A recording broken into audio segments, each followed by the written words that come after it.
Welcome back to the Boot Tragedies. And the Saints did not disappoint in their last game of the season because they went out with a bang in the worst way possible, losing to the Carolina Panthers 10-7. And I think the Carolina Panthers were actively trying to tank.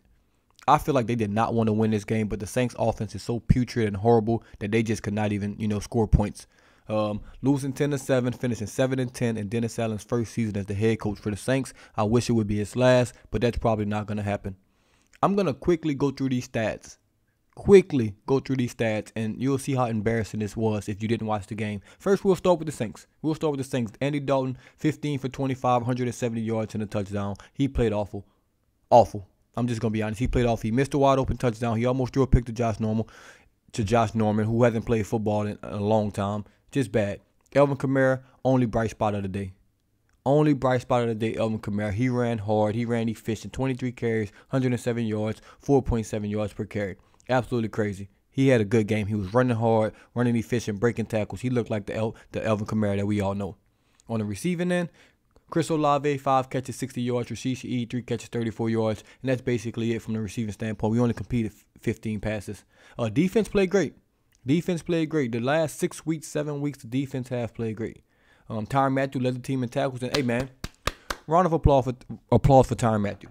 Because I killed him early in the season. I called him washed. I called him all sorts of names. I'm going to just be honest. I tell it like it is, man. He was playing awful maybe those first 5 to 6 games of the season. New system, new this, new that, but that was excuses to me.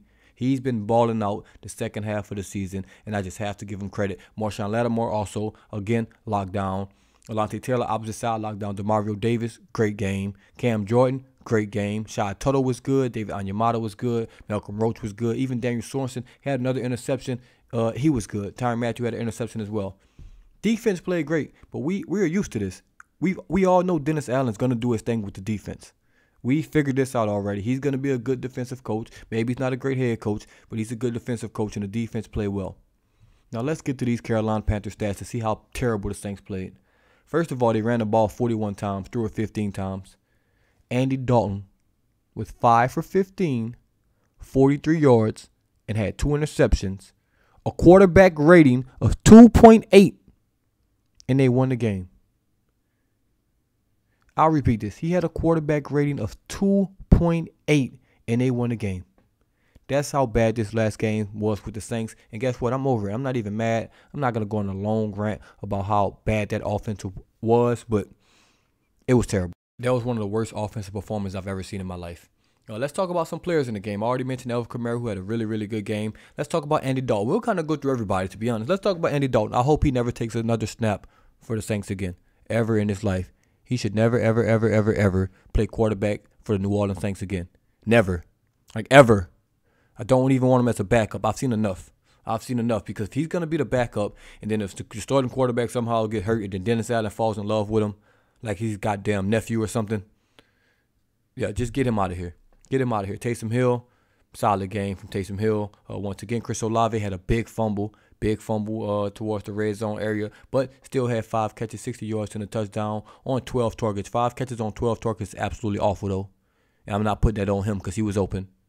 Got a lot of balls batted down, a lot of balls just not thrown in the vicinity. They're on different pages. It is what it is. Rashid Shaheed, 3 catches, 34 yards on 4 targets. He continued to be solid. He continued to prove his case that maybe he's going to be receiver 2 next year. He's putting up a good case for it at the end of the season. And just him bursting onto the scene this year, which I predicted, by the way. It's just amazing to see. He's been obviously super, super solid for us when no receiver other than Olave has done a thing for us this year.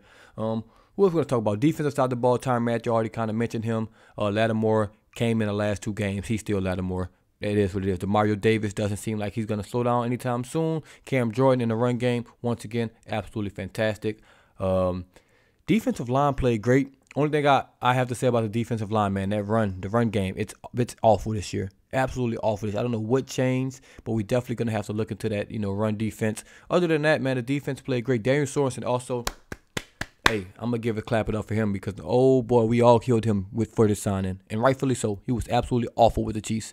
And I'm not going to say he's, played great for anything like, or like that for us, but when he's asked to, when he was asked to play, he's came in.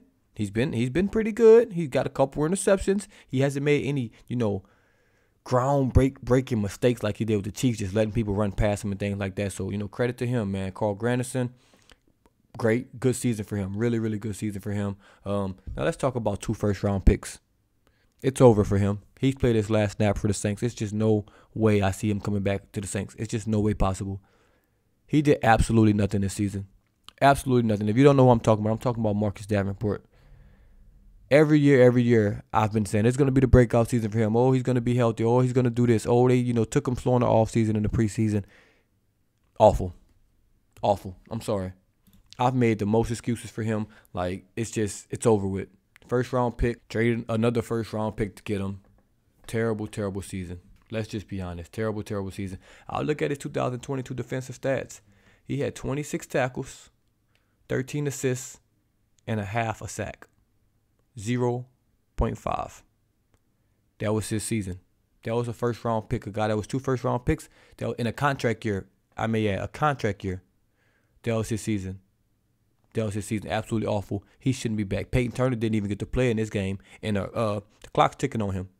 The clock is ticking on Peyton Turner. Next year's make or break. It's going to be literally the same route Davenport went on. Oh, he shows flashes, even though Davenport showed way more flashes than Peyton Turner. Peyton Turner hasn't done a damn thing since the first game of his career against the Carolina Panthers. He might be out the door. He might not even get a chance. Sometimes you just got to admit you made the mistake and leave. Just cut ties. Cut ties quick. Trevor Penning, I think he played a really, really good game, man. He had some really, really good blocks early. Got hurt at the end of the game, walked to the tent. Hopefully that's nothing serious, but I think he played a really, really good game. I have to go back and watch. He did get beat a couple times, but, hey, that's expected. First career start, week 17, but I think he played a really, really solid game, especially in the run game, but we all know what he's going to do in that. Let's get to this coaching. Staff. Like I said, I think Dennis Allen's coming back. I think we all can admit that Dennis Allen's probably going to be back here. Now, if he's going to come back, hey, it is what it is. I've said my piece on that. Pete Carmichael, he needs to be fired today. I know, they usually wait till, Black Monday to fire all these coaches. Pete Carmichael needs to be gone today. I've said it probably week 7 that they should leave him in whatever city we was in. He should not call another offensive play for the rest of his life. High school, middle school, college, NFL, XFL, AFL, CFL, German League, it does not matter. He is not a good offensive coordinator. Actually, probably the worst I've ever seen. I'm being so honest. He might be the worst I've ever seen. I'm so tired of seeing Elvin Kamara right up the middle. No screens for Elvin Kamara. No Elvin Kamara in the pass game. Andy Dalton quarterback sneaks when we got Taysom Hill on the roster. Just absolutely awful. When things go well and it's working, he won't go back to it. Don't understand how he got this job. Obviously, he didn't learn anything from Sean Payton, and he needs to go. He needs to go immediately. I do think this offseason is going to be a great one. It's going to be fun. It's going to be a lot of fireworks. Obviously, the Michael Thomas news broke. The Sean Payton news broke, which I will drop a video on that, on my thoughts on that. And now we lose, and I think it's all going to be fantastic. We'll see what happens. I think this upcoming week is going to be very, very interesting. It might start off slow, but when the news start to come, I know heads are going to start to roll. But every coaching staff, I tweeted, every coaching position on this roster, from O-line, D-line, linebacker, corner, defensive coordinator, offensive coordinator, they all need to be reevaluated and looked at extensively this offseason because I'm fed up. I don't want to see this nonsense again. This is the worst season in Saints history since 2005, before Sean Payton became head coach. I've seen so many records, or I guess you can't even call them records because they're low records. That's, things that haven't happened since 2005. Basically, Dennis Allen in 1 year reverted us back to before Sean Payton got here.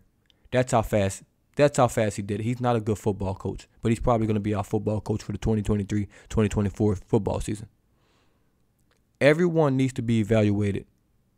And if not, Mickey Loomis, your seat's getting hotter. I can't put this blame on him this year because he put a good roster together. Let's be honest. He put a good roster together. Yeah, we had injuries. Now, the coaching staff, I'm giving him blame for that. Like I said, I've said this before. I'm getting blamed for the roster. Nothing's wrong with this roster.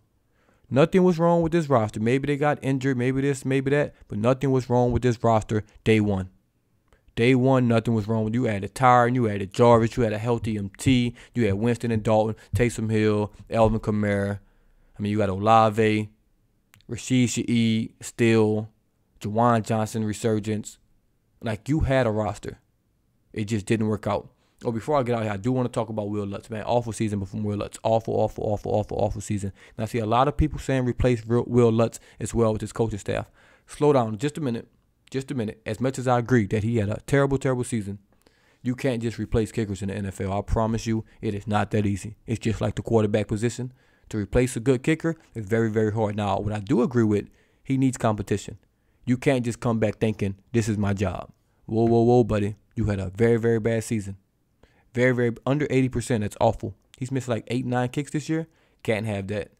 Can't have that whatsoever. He makes too much money at the kicker position to be that bad.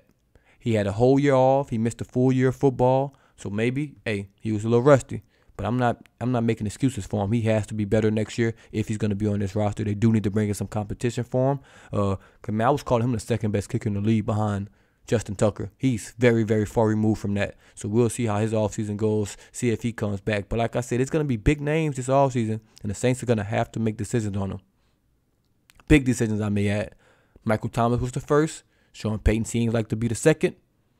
And we'll see what happens after that, man. Let me know what y'all think kind of about this season, this game, whatever you want in the comments below. As always, this is DaBoot Tragedies, and I'm out. So one last time, let's make them hear it. The greatest fans in the world, the Who Dat Nation. Let's blow the top off the